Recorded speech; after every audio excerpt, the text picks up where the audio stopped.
Pengertian revisi pesan bisnis adalah perbaikan pesan bisnis agar pesan bisnis yang telah direncanakan dan dibuat dapat ditinjau ulang atau dapat disempurnakan untuk menghindari adanya kesalahan. Revisi merupakan langkah-langkah terakhir dalam memecahkan pesan bisnis secara efektif. Keterampilan merevisi pesan-pesan bisnis. Pesan bisnis tertulis: A. Mengedit isi pengorganisasian dan gaya penulisan. Mengedit isi pengorganisasian yaitu memperhatikan pesan awal dan akhir. Apakah sudah relevan, menarik, dan mengundang reaksi pembaca. Gaya penulisan. Perhatikan gaya penulisan. Gunakan kata atau frase yang menarik dan lakukan cek ulang. B. Mekanika teknik penulisan. Mencangkup 1. Susunan kalimat yang digunakan. 2. Penggunaan kapitalisasi secara tepat. 3. Penulisan tanda baca secara benar. 5. Perhatikan makna keutuhan suatu kalimat. 6. Perhatikan terjadinya pengulangan kata yang tidak tepat.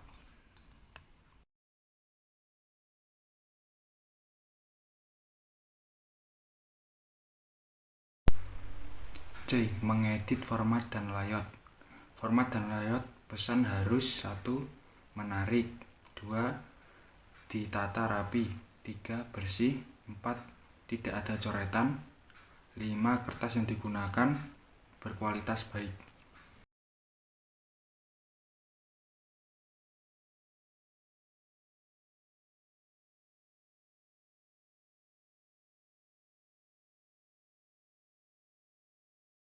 Pesan bisnis lisan. Pesan-pesan bisnis yang disampaikan secara lisan pun memerlukan pengecekan ulang, perbaikan, atau pengeditan seperlunya, sehingga pesan bisnis yang disampaikan dapat dimengerti atau dipahami oleh para audiens dengan baik. Oleh karena itu, perlu dilakukan kegiatan pengeditan, di antara lain, yang pertama adalah substansi pesan. Apakah substansi atau inti pesan yang ingin disampaikan sudah ada di dalamnya? Apakah data pendukung seperti tabel, grafik, bahkan gambar, audio, dan lain-lain juga sudah tercantum di dalamnya? Yang kedua adalah pengorganisasian pesan. Ada 3 poin penting di dalamnya. Yang pertama, pembuka, misalnya salam pembuka, perkenalan diri. Kedua, penyampaian substansi pesan. Misalnya, pengantar pesan dilanjutkan dengan substansi pesan. Dan yang ketiga, penutup, misalnya kesimpulan, saran, rekomendasi, implikasi. Yang ketiga yaitu gaya bahasa. Gaya bahasa yang digunakan dalam penyajian pesan-pesan bisnis secara lisan lebih menarik dan dinamis daripada yang berbentuk tertulis, karena cara penyampaiannya yang lebih santai, luwes, dan tidak monoton.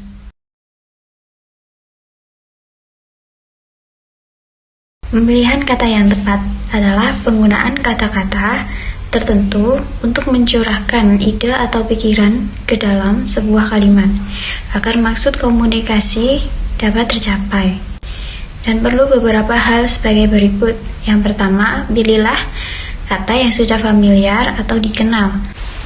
Dalam menyampaikan sesuatu harus menggunakan dengan bahasa yang mudah, agar mudah dimengerti oleh para audiens. Yang kedua, pilihlah kata-kata yang singkat, agar pesan-pesan bisnis lebih efisien dan dapat dipahami oleh para audiens. Tetapi harus tetap memperhatikan kaidah yang benar dan baik.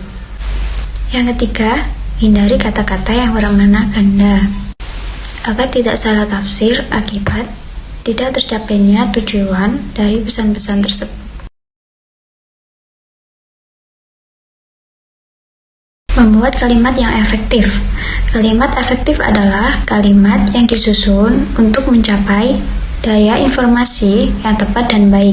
Ciri-ciri kalimat efektif adalah yang pertama, kesepadanan. Yang kedua adalah kehematan. Yang ketiga, kelogisan. Dan yang keempat, keparalelan atau kesejajaran.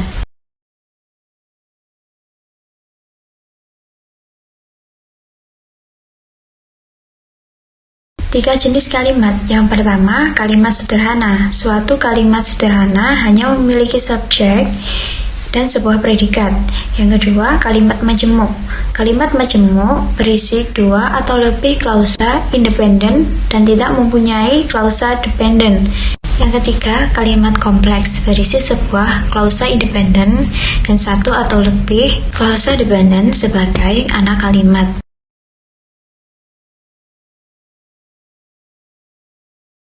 Cara mengembangkan paragraf. Ada dua pendekatan untuk mengembangkan suatu paragraf. Yang pertama, pendekatan induktif. Dimulai dengan berbagai alasan terlebih dahulu, kemudian dibuat kesimpulan. Sedangkan deduktif dimulai dari kesimpulan terlebih dahulu, kemudian diikuti oleh alasan-alasannya.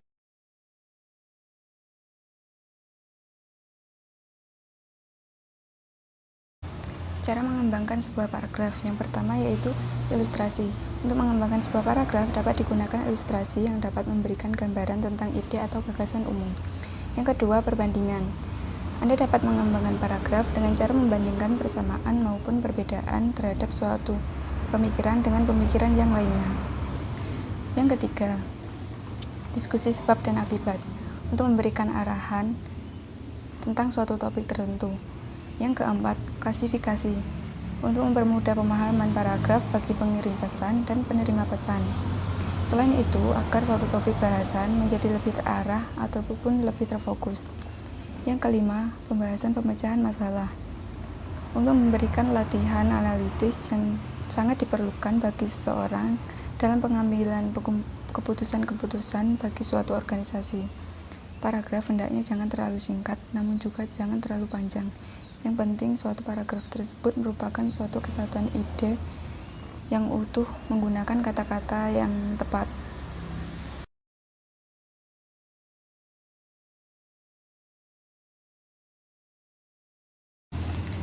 Mendeskripsikan cara memproduksi pesan. Setelah puas memproduksi pesan, kemudian dibaca kembali mulai dari pemilihan kata, pengembangan paragraf, dan menulis ulang pesan. Proses pembuatan pesan belum selesai. Draft ditulis ulang dengan baik atau diketik secara manual maupun elektronis. Pada masa sekarang ini, sebagian besar dokumen bisnis diproduksi menggunakan komputer. Berbagai aplikasi biasa digunakan untuk membuat desain agar pesan lebih menarik, misalnya dari Microsoft Word, Desktop Publishing, Photoshop, dan lain sebagainya.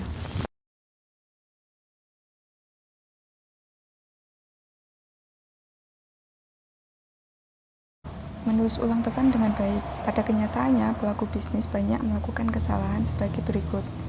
Yang pertama, hanya memindahkan kata-kata dan tidak memperbaiki. Yang kedua, tidak melakukan penulisan ulang pesan, karena mereka menganggap penulis ulang pesan hanya membuang waktu. Yang ketiga, mengirim dokumen pada saat akhir saat dibutuhkan. Mereka terlalu mengambangkan karena mudahnya media sekarang dalam pengiriman pesan.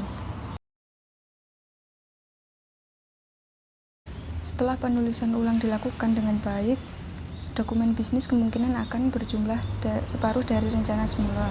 Dokumen bisnis ini akan menjadi lebih ringkas, mantap, dan kuat.